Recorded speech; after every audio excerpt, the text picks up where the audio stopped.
Most we got homeless, most we got to homeless. take care of that. We got to take care of the people problem first and foremost, dude. You know, Bill Gates fucking listen to what Bill Gates, even though he's a fucking quack dude, he got up there and he did say one fucking thing true, man.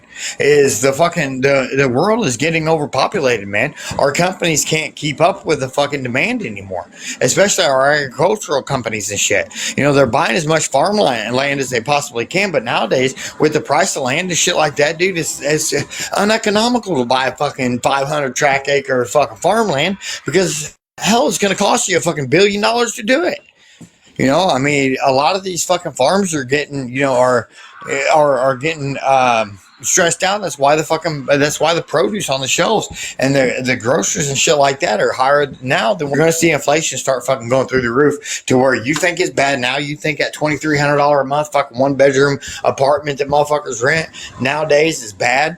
Wait another 5 years, find out how expensive everything's going to get. Because we want all these other motherfuckers over here to where they're still drawing off the system and still sucking the federal.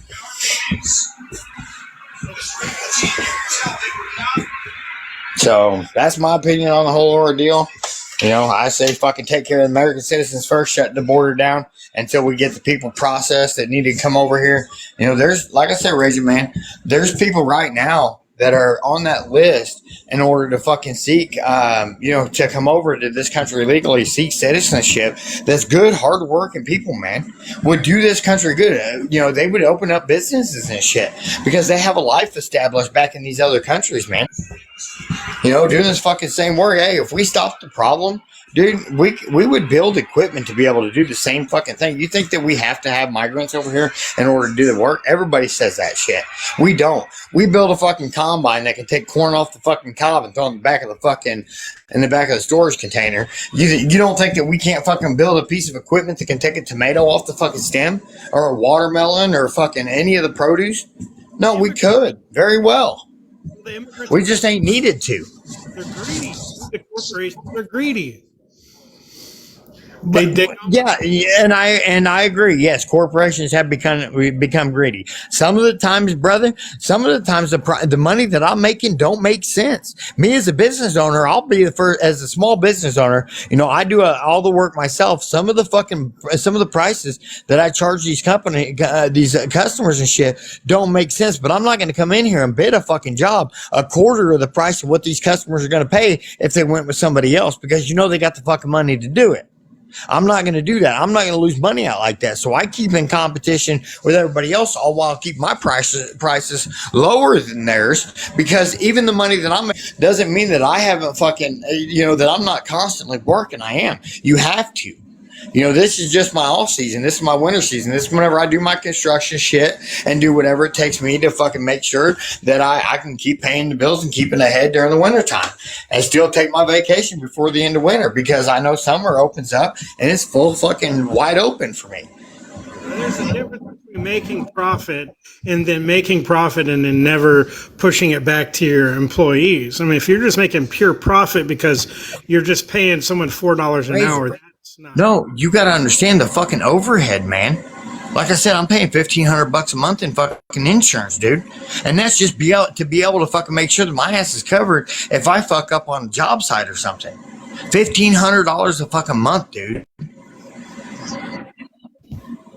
And that's it. And that's a small business owner as small as mine. Can you imagine what these profit? So I mean, it's just the way everything goes, dude. It's and this is what a lot of people don't understand. The more you fucking fight for minimum wage to be increased, and the more you fucking fight to get better wages in the position that you're already in, the more the price is raised. So it's basically nothing. It's an ever fucking revolving door, man. You know, people have a little bit fancier shit nowadays than what they had back in the fucking 50s and the 60s and shit, just because technology and shit's come so far. But you really look at it, dude, you know, people are still making 100 times more today than what they was back in the 50s and 60s and shit, dude. What's changed? Nothing's changed. People are still fucking broke, man. Maybe not as many as what was back then or how hard it is because the federal government comes in here and fucking takes everything. Do you realize that businesses pay 51% of the fucking taxes in the United States of America? So these businesses are footing most of the fucking bill, man. For a small minority of people, man, the business owners are footing the majority of the bills to fucking be able to send this country $160 billion. Such as we did with Ukraine and shit. Yeah, but it doesn't. It's not fair if a company does ships most of their work offshore to Southern They Asia, do it because it's cheaper, man. but they don't have to pay tax on it. They move their Because it's headquarters over cheaper. there, and then they pay less tax. But then they tax us for the product. Dude, Ray, you gotta understand them other countries and shit, brother. They only have like a fucking population, dude. They're not very fucking much. China is a big population. Russia, I don't even know if Russia's as big as the United States of America or not. But I know all them other countries, dude. They hold fucking apples to oranges compared to the United States.